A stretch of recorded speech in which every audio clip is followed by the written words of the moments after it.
Linha de Frente, com Ana Paula Favalli e Fábio Batista. De volta aqui com o nosso Linha de Frente com o oferecimento da PEC e o apoio cultural é da Ibrachina. E agora é hora da gente falar sobre a regulação da mídia e a liberdade de imprensa. A gente vai conversar com o Dr. Irineu Fava, que ele é desembargador. Ele é formado pela Faculdade de Direito de Bauru, tem pós-graduação em nível de mestrado na área de Direito Privado, Faculdade de Direito da Universidade de São Paulo, a USP.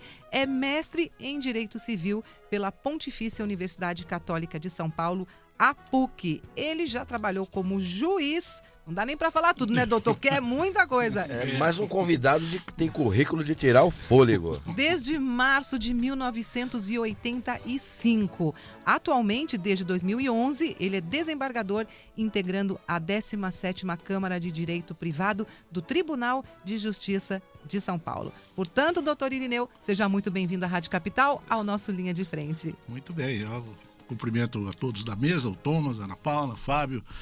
Cumprimento a Rádio Capital, a PEC, a Ibrachina, né? Por ter um programa que dê oportunidade às pessoas que tenham uma compreensão melhor das questões jurídicas, que afeta diretamente a vida de todas as pessoas. E devido a uma reserva de linguagem muitas vezes utilizada nesse meio, né, as pessoas têm dificuldade. Então a gente procura sempre falar de uma forma direta e objetiva para que todos possam compreender bem essa... Tá certo. Isso é muito bom, doutor, porque os nossos ouvintes, eles gostam dessas pautas, eles gostam dessas questões, e todo mundo, quando ouve a palavra contador e advogado, Thomas sabe muito bem disso, já pensa logo em complicação. Doutor, na prática, o que significa a regulação da mídia? Bom, é uma questão extremamente polêmica, não é? Regular a mídia significa impor limite à liberdade de expressão, à liberdade de informação. A liberdade de informação, ela é uma garantia individual da pessoa humana, assegurada na Constituição Federal, no artigo 5º. Agora, não pode ser uma coisa absoluta. Mesmo sendo uma garantia fundamental, nós não temos no Brasil o que se chama de direito potestativo, ou seja, direito absoluto, aquele direito intangível que é irrestrito o exercício, né? Todo exercício, todo direito precisa ser regulamentado, correto? Então, essa regulação da mídia seria exatamente isso, estabelecer regras próprias para que a informação seja mais ampla, completa, acessível, não é? Ao povo, sem que isso venha a ferir, sem que isso direitos individuais e sem que isso também venha consistir em censura, porque censura também é repudiada, não é permitida no nosso direito. Então, é uma questão muito delicada, você saber até que ponto você pode regular para que isso também não se torne uma censura e aí sim venha a ceifar esse direito à informação. É esse equilíbrio que deve ser buscado na regulação. Então o senhor acredita que isso possa contribuir para que não haja distorção das matérias, para que não haja essas barbáries, né, Thomas, que nós temos visto, fake cansados news. de ver aí, Fake news, que agora está na moda, né? Difamando todo mundo. Então o senhor acha que a regulamentação nesse sentido ela é importante? Importante e necessária. Até para resguardar, não é, direitos de quem eventualmente possa vir a ser afetado por uma falsa notícia ou por uma fake news, né? E a fake news não é exclusividade de países mais ou menos desenvolvidos. Nós vemos que os Estados Unidos, hoje, mesmo na sede aí da maior potência, né, do planeta, como eles dizem, essa questão é uma questão muito presente e muito incômoda. E esse é o grande desafio. Acho que a grande dificuldade que se tem é de se estabelecer esse equilíbrio entre liberdade de informação e limite para isso. Certo. Correto? Ô Thomas, só para a gente nos entendermos aqui assim, de maneira mais direta, nós três, eu, você e a Ana Paula, eu concordo com o que o doutor disse. E você, tem que ter a regulamentação? Vamos pegar o exemplo, doutor Irineu, eu tive um mês atrás recebendo uma delegação da China, inclusive quem estava liderando era o ex-embaixador da China, para fazer um think tank. Um think tank com empresas chinesas de mídia, junto com jornalistas brasileiros, para realmente trocar ideias, né? E estava até o professor Vilas na palestra, tudo. E o que a mídia chinesa, o governo chinês, trouxe em pauta na mesa nesse think tank? Olha, vocês aqui da mídia brasileira, por favor, vamos escutar não só a CNN, vamos escutar um pouco também o outro lado. A gente tem algumas TVs grandes, a CCTV, a gente está querendo fazer esse intercâmbio de informações, mas também para informação não vir só de um lado. Isso. Não só do ponto de vista americano, mas eu queria que vocês também pudessem ouvir a opinião do outro lado do mundo. Isso. E aí, doutor Irineu, a pergunta que eu faço é isso. Hoje, do jeito que o mundo está globalizado, e uma fake news no meio dessas grandes potências, qual o impacto para o Brasil? Né? Você vê que as relações hoje estão boas, o Mourão foi para a China, voltou, a nossa ministra da Agricultura, Cristina, também foi super bem recebida. Você esteve com o Mourão, só Sim, lembrando, em Brasília. Exato, mas aí que tá, uma fake news no meio dessas grandes potências, ou o impacto que pode causar nessas relações. Sim. Sem dúvida nenhuma. Essa questão de se ouvir uma ou determinadas fontes de notícia cai na questão da acessibilidade à notícia, à informação. A notícia tem que ser acessível, quer dizer, não se pode admitir que haja monopólio na distribuição da informação. Né? Isso tem que ser uma coisa mais democratizada. Quer dizer, eu acho que os veículos, de uma maneira geral, eles devem ter todo o acesso também possível aos fatos, às informações e à oportunidade de divulgação. Senão fica uma coisa monopolizada. Né? E aí nós entramos no dirigismo. Sim. Porque a gente não sabe muitas vezes o que motiva, não é, a divulgação de uma notícia. Exato. Né? Pode exato. passar desde um interesse pessoal, Político, econômico. até criar um impacto, por exemplo, no mercado financeiro, que é muito sensível, né? Em bolsa, de repente, se espalha um boato, a bolsa sobe, a bolsa cai, o dólar levanta, cai. Quer dizer, nós vemos isso diariamente. Às vezes uma liminar do Supremo Tribunal Federal mexe com a bolsa. Fala, o que é que tem a ver bolsa de valores com um liminar do Supremo Tribunal Federal? Né? Vai julgar habeas corpus do Lula, por exemplo? Oscila tudo, o mercado. Então, são segmentos muito sensíveis. Por isso que a informação ela deve ser a mais segura possível. E a regulação exige isso, quer dizer, vai se estabelecer regras para todos, não é? Garantindo o acesso e garantindo a divulgação. E, sobretudo, a própria responsabilidade. Porque hoje a regulação ela é feita mais ou menos de uma forma mais abrangente, mais genérica. Ou seja, você é responsável por aquilo que você divulga. Sim. Olha, eu gostei muito, viu, Thomas, do seu ponto de vista. Também estou gostando da explanação do doutor, né, Ana Paula? Porque você vê, não é só aquela questão de, né, falar o português, claro, de picuinha política. Existe, né, toda uma questão comercial que pode ser, né, afetada, que pode ser prejudicada, como o Thomas disse, como o senhor acabou de colocar, muito bem colocado. A extensão do reflexo dessas questões é que é importante e que é imprevisível. Você não sabe, de repente joga uma notícia, ela começa a se propagar, ou por rede social hoje, porque é muito fácil muita hoje você bobagem, né? propagar uma notícia. Não é? E você não sabe qual vai ser a real extensão daquilo, o impacto que aquilo vai causar nos mais variados segmentos da sociedade. E o senhor acha que isso pode ser entendido como uma censura ou não? Não. Essa A regulação não. Nem pode.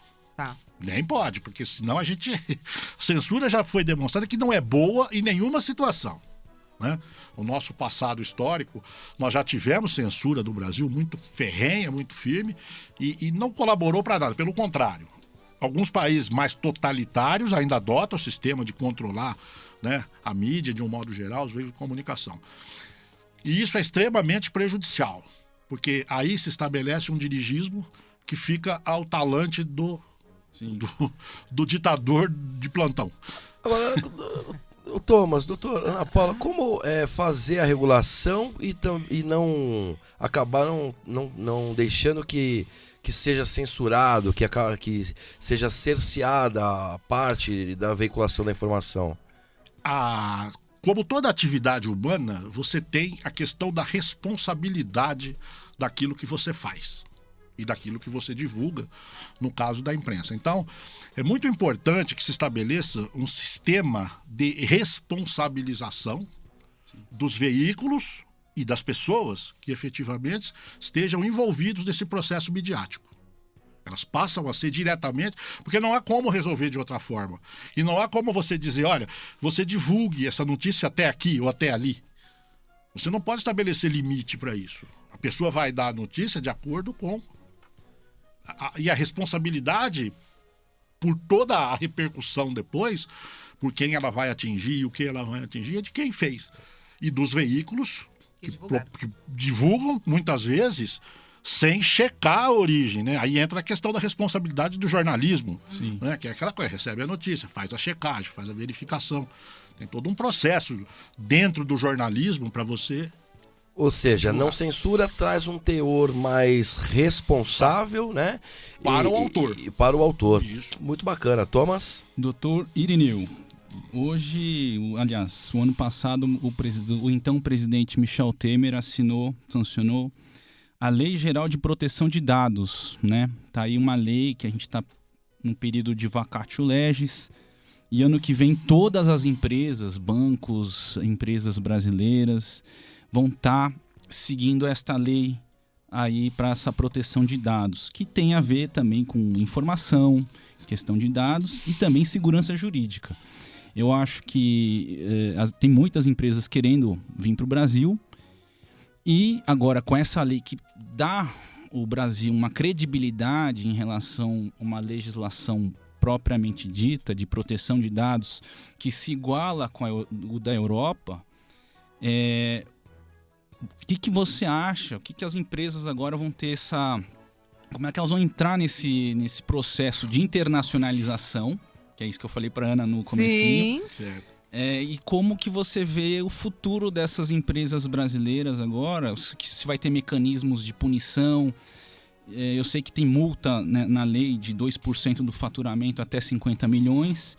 Mas como que o judiciário vai carregar isso? Porque eu acho que o judiciário aí tem um papel super importante para dar credibilidade a essa nova lei. Perfeito.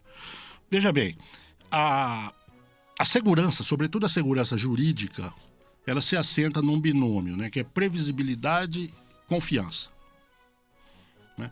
Então, o que é que o ordenamento jurídico, a regulamentação, a lei, no caso, ela tem que transmitir para quem vem de fora? Isso. A previsão de que aquilo ali existe uma regulamentação para defesa e proteção desses dados, que está diretamente vinculada à privacidade da pessoa. Sim. Né? É um resguardo, porque nós vimos aí a exposição que ficou em eleição nos Estados Unidos, com interferência de Google, com a venda de material e de formação de dados sobre as pessoas de um modo geral, e não há um controle efetivo sobre isso. Ninguém sabe, por exemplo, o que uma entidade desse porte, como um Google, como uma outra qualquer, tem a respeito da gente. Verdade. De repente a gente vai consultar lá os dados, tem coisa que nem a gente sabia que era nossa. Pois é. Uma coisa... Verdade. Uma coisa que eu percebi, não sei se vocês já perceberam, Thomas, Ana Paula, é o seguinte: às vezes eu não faço nenhum tipo de pesquisa sobre um determinado produto ou um determinado assunto no celular, nem no PC. A gente está dentro do carro, o celular está lá ligado, funcionando, né? Com os dados ligados, internet ligada. E daqui a pouco, meia hora, 20 minutos depois, começa a reparar isso. Você começa a receber no feed de notícias do Facebook, do Instagram, você começa a receber anúncios direcionados. Vou dar um exemplo. Essa semana a gente estava pensando em escolher um veículo para comprar, né? E a gente não pesquisou isso, Thomas, em momento algum. Quando a gente chegou em casa, deu janta para as crianças, sentou para bater um papo, que eu abro o celular, tá lá a oferta da Renault, exatamente do mesmo veículo que a gente estava falando. Você entrou em algum site ou não? Não entramos, é isso que me chama a atenção. A gente conversando dentro do carro. Isso. Então o que eu penso? Que quando os aplicativos hoje, a maioria, eles pedem para autorizar, né, o negócio de vídeo, de áudio. Então eu tô começando a pensar que o assunto é mais sério do que a gente imagina. E grave, posso só fazer uma informação? Existe um mercado negro de dados que as pessoas disponibilizam no mercado sobre informações, dependendo do que você quiser promover, que segmento você vai atingir, como são as pessoas, os consumidores em determinada área. Olha só. Você tem um mercado paralelo negro em relação a isso. Então é importantíssimo que isso venha exatamente para dar uma garantia, uma segurança maior, tanto para quem vem investir aqui, tanto para o próprio usuário, né? É uma via de mão dupla. É complicado, hein, Thomas? É. Mas comecem a reparar nisso. São assuntos de determinados produtos que não foram pesquisados. Thomas. Mas eu quero dizer que é super importante essa lei, entrou em momento certo, doutor Irineu. Eu acho que o Michel Temer deixou aí essa lei e vem para ser uma questão muito boa para as empresas de fora, inclusive empresas chinesas que agora estão se adaptando no mercado europeu e, consequentemente, também aqui no Brasil. Isso mesmo. Doutor, como que funciona nos outros países? Então, a regulação da mídia, Sim. então, é dentro mais ou menos desse sistema. Quer dizer, você tem, dependendo do país, você tem uma mídia mais ou menos democrática, do ponto de vista de acesso e distribuição da informação. E é exatamente a forma de responsabilização. Porque, principalmente, os países mais avançados não admitem censura. E não há como você estabelecer na lei limites à informação, não é? Sem estabelecer uma censura. Sim. Então, a opção é essa. Lá se preserva isso. Quer dizer, é a responsabilização. Você é responsável por aquilo que você divulga. Que eu divulgo, que eu Basicamente é isso. publico. Tá, e regular a mídia pode ser bom para a liberdade de expressão ou não? O senhor acha? Eu acho que sim. Sim? Eu acho que sim, sem dúvida nenhuma. Vai talvez coibir um pouco a questão das fake news, porque a pessoa sabendo que ela é responsável e tendo um responsável por isso, vai pensar um pouco mais. Como era aquele Vai. ditado, doutor Irineu? Melhor ter uma lei do que não ter uma lei? Exatamente. Né? Exatamente. Doutor, quer perguntar mais alguma coisa, Thomas? Não, só quero agradecer o doutor Irineu, conheço o doutor Irineu há muito tempo já, eu era fã dele, eu era estagiário do doutor Irineu, É tudo que eu mesmo? sei de direito Agora civil. inverteu, agora eu que sou estagiário do Thomas. Ô, doutor! Mas olha, Thomas, deixa eu fazer um registro público aqui. Eu conheci o Thomas também, o Thomas no início de carreira, né? E desde o primeiro momento que o Thomas chegou lá, eu falei, olha, a gente às vezes tem um olho clínico, né? Eu falei, o Thomas tem tudo pra dar certo. Porque É. Sem Parabéns, dúvida, parabéns pra Bom, você. é verdade. A gente agradece imensamente a sua participação. Eu é que A casa é agradeço, mas sua, muito volte obrigado. sempre. O programa Linha de Frente é responsável por tudo que veicula. Perfeitamente. Nós também aqui somos. E Muito volte- Então, obrigado. a gente não Volte vai em ter breve. problema, doutor. Muito obrigada pela sua participação e o senhor volte mais vezes, viu, doutor? Vamos lá. Muito obrigada. A gente volta já, não saia daí porque tá chegando ele, o nosso queridinho professor Rovai. Já não saia daí, Linha de Frente, oferecimento à PEC, o apoio cultural Ibrachina. A gente volta já. Você está ouvindo Linha de Frente, com Ana Paula Favalli e Fábio Batista.